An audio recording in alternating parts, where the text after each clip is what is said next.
Tapi secara overall Barcelona juga harus diakui juara musim ini karena Real Madridnya juga anggot-anggotan gitu. Nah. Padahal di ya balik lagi ya kalau teman-teman nonton gitu. Kita kan ngawal dari awal musim gitu ya. Dari kedatangan Hansi Flick kita udah komentarin gimana, apa yang bakal terjadi dan lain sebagainya.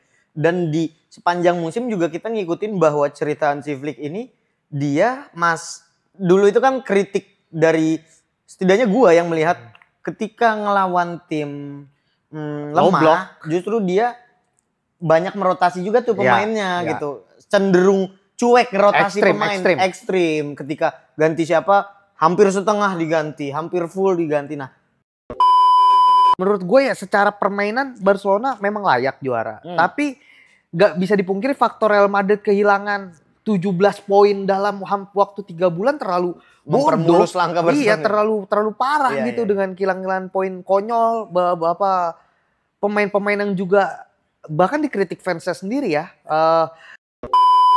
Karena gue berpendapat ya, belum tentu Kubarsi bisa sematang ini kalau nggak sama Inigo. Kalau sama Christensen sama Araujo mungkin ya. belum se-mature ini gitu permainannya ya. Lu setuju nggak dulu? Iya, setuju lah. Kita ngelihat berapa kali leadership Barcelona mengunci gelar juara La Liga setelah menumbangkan Espanyol dengan skor 0-2. Selengkapnya kita bahas hanya di obrolan bola anak rental.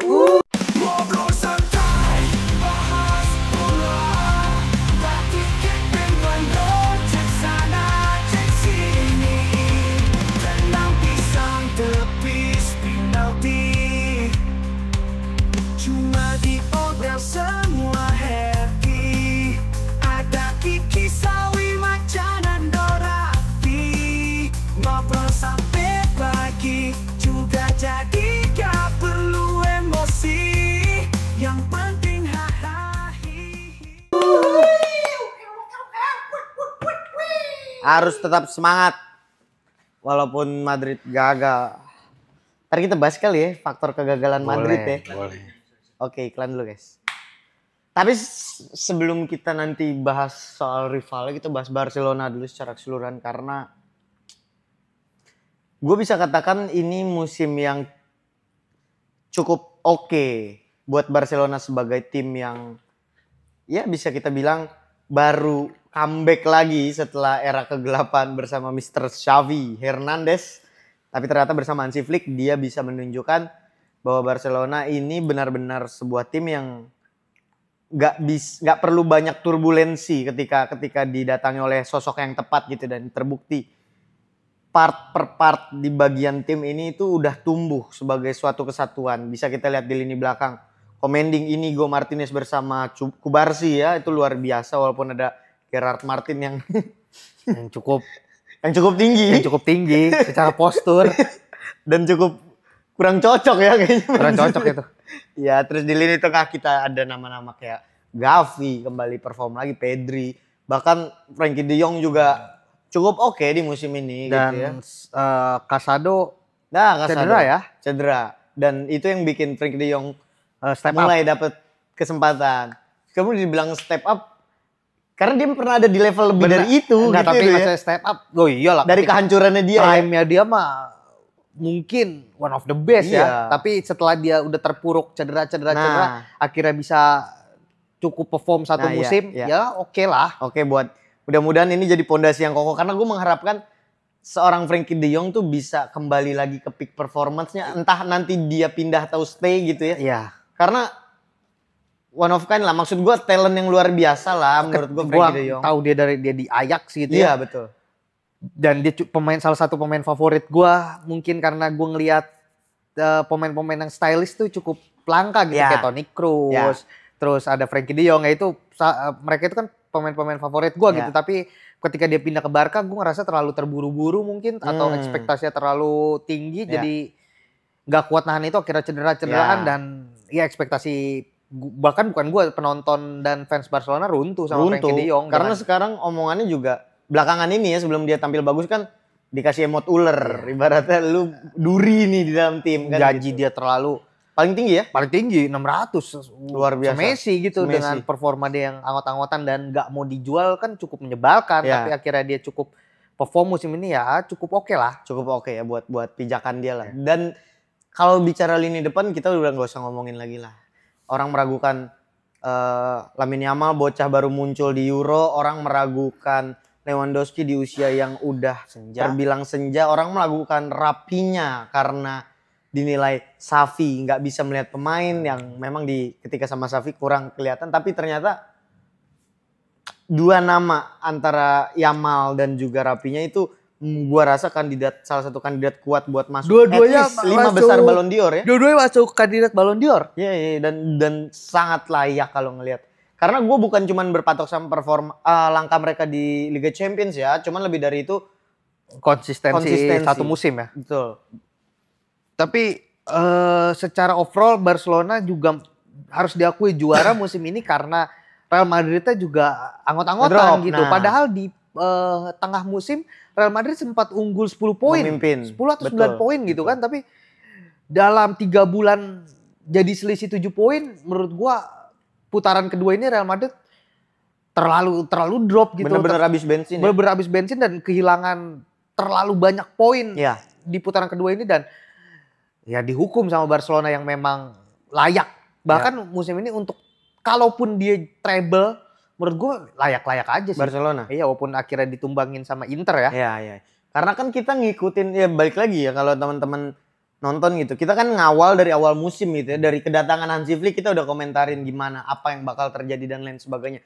Dan di sepanjang musim juga kita ngikutin bahwa cerita Hansi Flick ini, dia dulu itu kan kritik dari, setidaknya gua yang melihat ketika ngelawan tim lemah, justru dia banyak merotasi juga tuh pemainnya gitu. Cenderung cuek rotasi pemain. Ekstrim. Ketika ganti siapa, hampir setengah diganti, hampir full diganti. Nah, lu ngelihat setelah itu kenapa Barcelona bisa konsisten lagi doh? Apa ada perbaikan dari hal itu gitu? Menurut gua secara rotasi sih nggak banyak berubah ya. Relatif sama ya? Relatif sama, dia memang dari awal berani tapi mungkin pemain-pemainnya juga jadi lebih padu gitu. Pemain-pemainnya udah mulai nemu momentumnya karena gua ngelihat di sana Ferran Torres step up ketika Lewandowski cedera, terus juga Fermin Lopez ketika Olmo lagi bermasalah dia perform.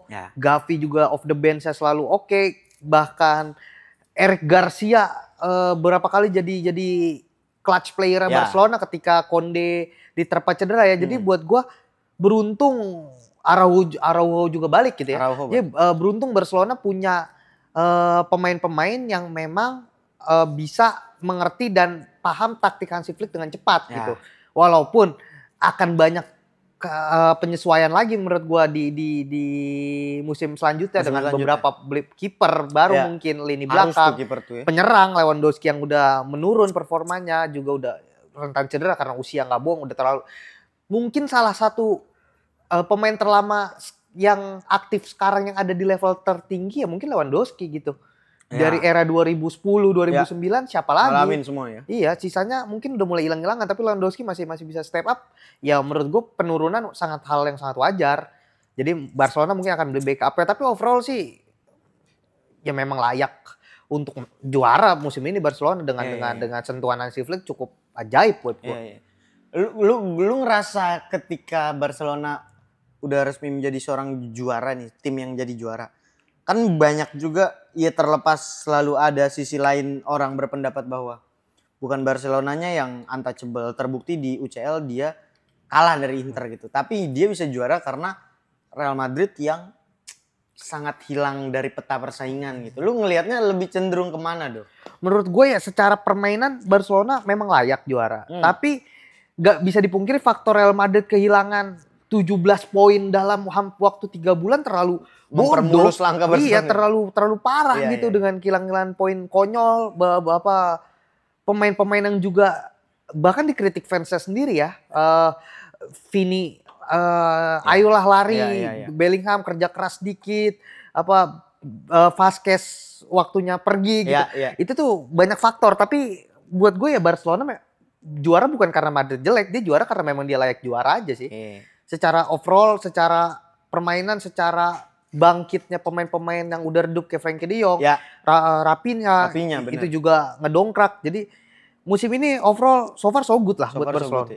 Karena selain Frenkie dan juga Rapinya yang dikatakan flop ya bersama Xavi, gue ngeliat angin miring juga datang ketika saat itu mereka ngerekrut Inigo Martinez gitu dengan usia yang udah tua gitu, veteran lah Veteran. seperti Acerbi ke Inter Milan gitu kan di usia yang udah cukup tua.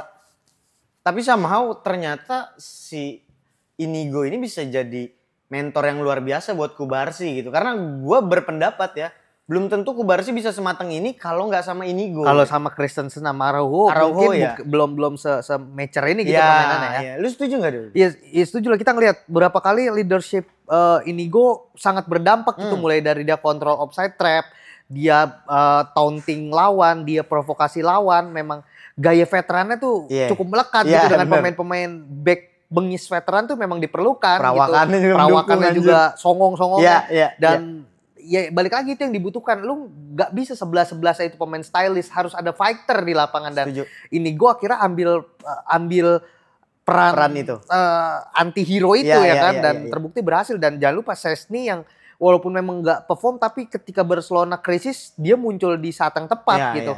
Biar gimana nggak bisa dipungkiri ada faktor Szczęsny juga ketika Barcelona lagi kelimpungan dengan kiper. Jadi ya semua ini terjadi karena sentuhan dingin Hansi Flick menurut gua, dengan pengambilan keputusan, ketenangan dia dan lain-lain. Menurut gua cukup ya mungkin 80-90% ya ini faktor Hansi Flick. Hansi Flick ya. Tapi terlepas apapun itu gua pengen menyoroti faktor pengembalian masa pinjaman Eric Garcia ya dari City.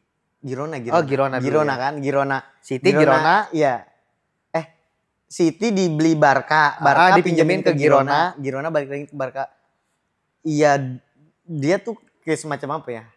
Ada dan tiada. Kalau nggak ada tuh berasa, tapi kalau ada ya nggak terlalu kerasa gitu. Karena ketika posisi dia itu bukan inti, tapi dia bisa jadi pelengkap ketika salah satu tidak tersedia gitu. Dia punya level yang nggak jauh beda sama starting final 11-nya Barcelona, walaupun memang di bawahnya, tapi kehilangan Konde dan Balde sangat berasa. Terbukti di Champions League leg kedua tanpa Konde dan Balde kelimpungan sisi sayap gitu.